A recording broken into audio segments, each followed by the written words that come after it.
सबको एक बार फिर से इस न्यू वीडियो में आपका स्वागत करता हूं। दोस्तों, आप सबको प्रभु यीशु के नाम से जय मसीह। इस वीडियो के माध्यम से आज मैं आप लोगों को बताने वाला हूं, क्या हमें यीशु की माता मरियम से प्रार्थना करना चाहिए या नहीं। क्या मरियम के से प्रार्थना करना सही है या गलत, इस विषय को आज मैं आपके सामने में इस वीडियो के माध्यम से बतलाना चाहता हूँ। बहुत सारे भाई बहन हमसे पूछते हैं और बहुत सारे रोमन कैथलिक वाले भी भाई लोग करते हैं, माता मरियम के द्वारा परमेश्वर से या यीशु मसीह से कुछ मांगते हैं प्रार्थना करके। क्या वो सही है गलत, आपको इस वीडियो को देखने के बाद आपको पता चल जाएगा। और इस बाइबल के आधार पर आज से मैं आपको बतलाऊंगा कि माता मरियम से हमें प्रार्थना करना चाहिए, कि यीशु से प्रार्थना करना चाहिए, कि यह स्वयं परमेश्वर से प्रार्थना करना चाहिए। इन सब बातों को जानने के लिए आपको इस पूरा वीडियो को बिना स्किप किए हुए आपको देखना होगा, तभी आप अच्छे से समझ में आएगा आपको। चलिए इस वीडियो को शुरू करते हैं।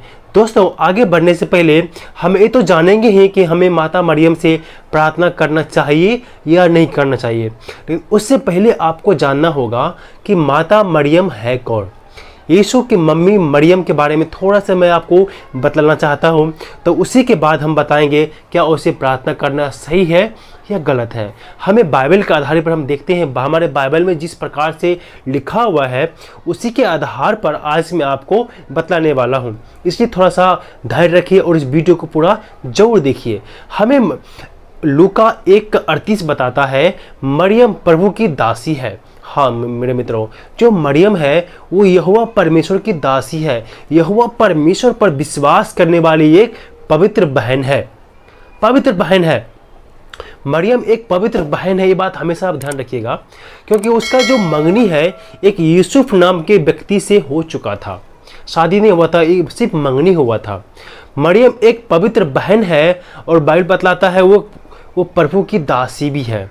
और हमें लूका सुसमाचार उसका 1 अध्याय का 30 वचन बताता है, प्रभु के अनुग्रह उस पर था। किस पर? तो मरियम पर परमेश्वर का अनुग्रह था। यहाँ पर स्वर्गदूत उसे बतलाते हैं कि परमेश्वर का अनुग्रह तुम पर हुआ है। और मेरे मित्रों, जब हम बाइबल को पढ़ते हैं, लूका एक अध्याय का 48 वचन हम पढ़ते हैं, वहाँ में पता चलता है मरियम नम्र स्वभाव की थी। मरियम एक नर्म स्वभाव की बहन थी और परमेश्वर की इच्छा अपने जीवन से पूरा करना चाहती थी। क्योंकि मेरे मित्रों, जब उनके पास में स्वर्गदूत संदेश लेकर आता है कि परमेश्वर के अनुग्रह तुम पर है और तुम एक पुत्र को जनोगी, तो मेरे मित्रों वो घबरा जाती है उस समय में, क्योंकि वो कुमारी बहन होती है, उनका शादी नहीं हुआ होता है। और जिस यूसुफ से उसका मंगनी हुआ था और वो यूसुफ के साथ में कभी एक साथ नहीं हुई थी, उसने दोनों इकट्ठा होने की पहले की बात है ये। और वो मरियम घबरा जाती है और जब वो सोचती है और उसके बाद जो है परमेश्वर की योजनाओं को वो ग्रहण करता है, मतलब ग्रहण करती है, वो माँ बनने के लिए तैयार हो जाती है। उसके बाद में वो एक बहुत बड़ा जोखिम उठाने के लिए वो तैयार हो जाती है। वो कुमारी होते हुए भी माँ बनने को तैयार हो जाती है और अपने जीवन के द्वारा परमेश्वर की योजनाओं को पूरा करना चाहती है। तब वो स्वीकार की है, तभी वो माँ बनने पाए, तभी परमेश्वर का पवित्र आत्मा के द्वारा वो गर्भवती हुई है। इसलिए मित्रों यहाँ पर मरियम उसके बाद क्या कहता है, यहाँ पर मैं आपको पढ़ना चाहता हूँ। लूका 1:47 यहाँ का लिखा हुआ 1:47 में, और मेरी आत्मा मेरे उद्धार करने वाले परमेश्वर से आनंदित हुई, क्योंकि उसने अपनी दासी की दीनता पर दृष्टि की। इसलिए देखो, अब से सब युग युग के लोग मुझे धन्य कहेंगे। मेरे मित्रों, यहाँ पर 47वें वचन में क्या करती है मरियम कि उनका भी एक उद्धार करता है। वो स्वयं उद्धार करता नहीं है, उसका भी एक उद्धार करता है जो है यहोवा परमेश्वर। मरियम एक मनुष्य है, वो परमेश्वर नहीं है। मरियम को भी उद्धारकर्ता की जरूरत है। वो एक हमारे और आपके तरह मनुष्य है और वो एक पवित्र स्त्री है। परमेश्वर ने उसका उपयोग किया, इस्तेमाल किया जिस प्रकार से पौलुस हो गया, पतरस हो गया, यूहन्ना हो गया, यशायाह हो गया, जो भी भविष्यवक्ता, जो प्रचारक लोग हैं पुराने समय में, उन सब को परमेश्वर ने इस्तेमाल किया किस प्रकार से वचन का प्रचार करने के लिए। उसी प्रकार से मरियम एक पवित्र स्त्री है जो परमेश्वर ने, जिसको परमेश्वर के योजना अनुसार यीशु मसीह को जन्म देने के लिए परमेश्वर ने उसे चुना था। परमेश्वर की चुना हुआ एक पवित्र स्त्री है जो परमेश्वर ने अपने पुत्र को जन्म देने के लिए उनको चुना इस धरती पर, और उसका भी उद्धारकर्ता स्वयं परमेश्वर है। मरियम अपने आप में उद्धारकर्ता नहीं है, वो सृष्टि नहीं है, वो एक सृष्टि है। इसलिए मेरे मित्रों, यहाँ उद्धारकर्ता की बात हम करते हैं। मरियम के भी एक उद्धारकर्ता कौन है? परमेश्वर है। और हम जब प्रेरितों काम उसका 4 अध्याय का जब 12 वचन पढ़ते हैं, वहाँ क्या लिखा हुआ है? किसी दोषी के द्वारा उद्धार नहीं, क्योंकि स्वर्ग के नीचे मनुष्यों में और दूसरा नाम नहीं दिया गया है जिसके द्वारा हम उद्धार पा सके। और उद्धारकर्ता कौन है? तो प्रभु यीशु मसीह है। प्रभु यीशु मसीह उद्धार करता है। इसलिए मेरे मित्रों, उद्धारकर्ता प्रभु यीशु मसीह है, इसलिए हमें उद्धारकर्ता यीशु मसीह के पास जाना चाहिए, यीशु मसीह के समक्ष जाना चाहिए। कितना भाई बहन बोलते हैं कि हमें मरियम से प्रार्थना करना चाहिए क्योंकि वो उसकी माता है, उसकी वो सुनेगा। वो कितना लोग भाई बहन ये भी बोलते हैं कि परमेश्वर जो है वो अति पवित्र है, बहुत पवित्र है, हम उसके सम्मुख में, हम उसके उपस्थिति में नहीं जा सकते हैं। लेकिन मेरे प्रियो, पुराने समय की एक बात है, जो किसी पवित्र स्थान में जाना होता है, किसी को परमेश्वर के पास जाना है, तो सबसे पहले लोग क्या करते थे? याजक के पास जाते थे, और याजक उसकी प्रार्थना को, उनकी विनतियों को लेकर के साल में एक बार महापवित्र स्थान में जाया करते थे। लेकिन मेरे प्रियो, आपको याद होगा जब मंदिर का पर्दा फटा, जब यीशु मसीह की मौत हुआ, मत्ती 27 अध्याय का 51 में जब यीशु मसीह की मौत हुआ तो यरूशलेम का मंदिर का पूरा पर्दा ऊपर से नीचे तक फट गया। इसका अर्थ है कि जो परमेश्वर और हमारे बीच में जो पर्दा था, जो रुकावटें था, वो हट गया। कोई बिचवाई नहीं है हमारे बीच में।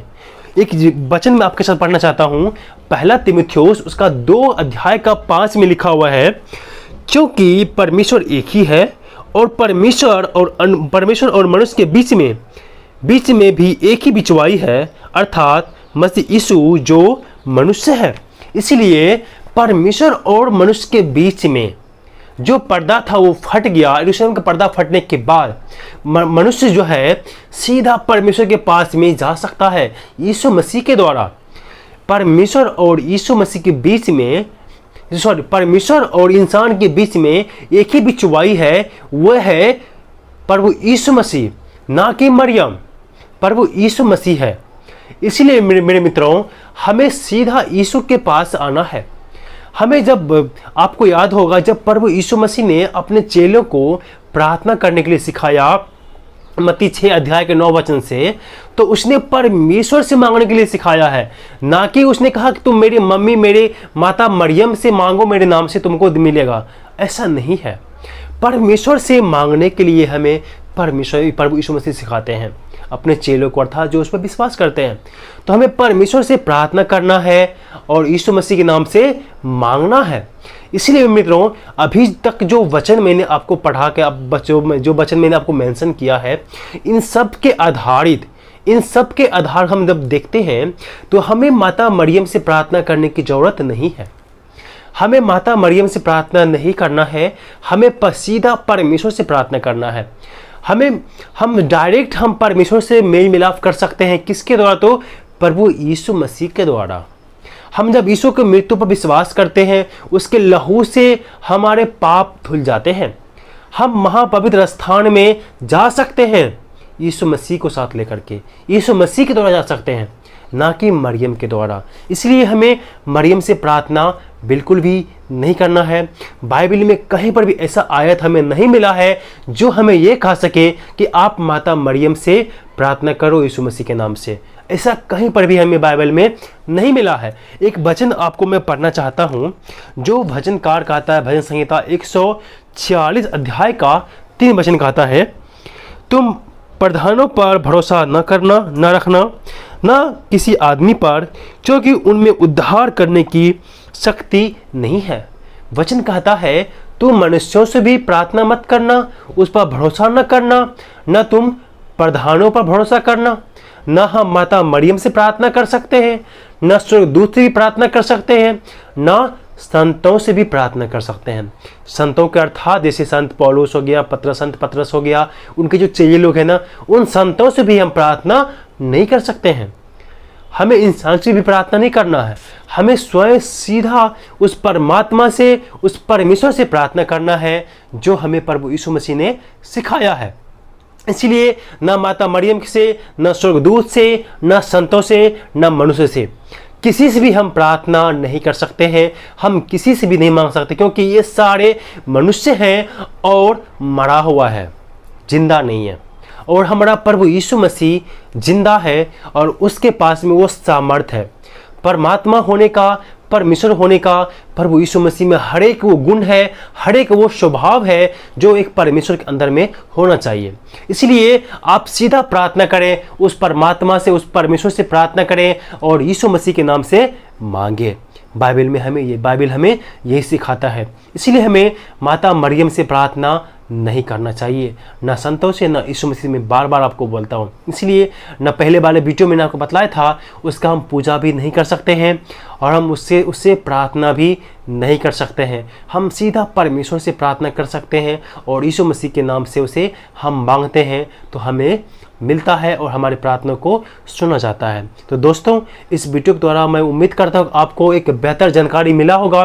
तो हमारे चैनल को आप सब्सक्राइब कर लीजिए, इस वीडियो को लाइक करके अपने दोस्तों में, रिश्तेदारों में इसे आप शेयर कीजिए ताकि उन लोग भी इस सच्चाई को जान सके और परमेश्वर के पास में वो लौट सके और परमेश्वर से प्रार्थना करके अपने जीवन को वो सुधार सके।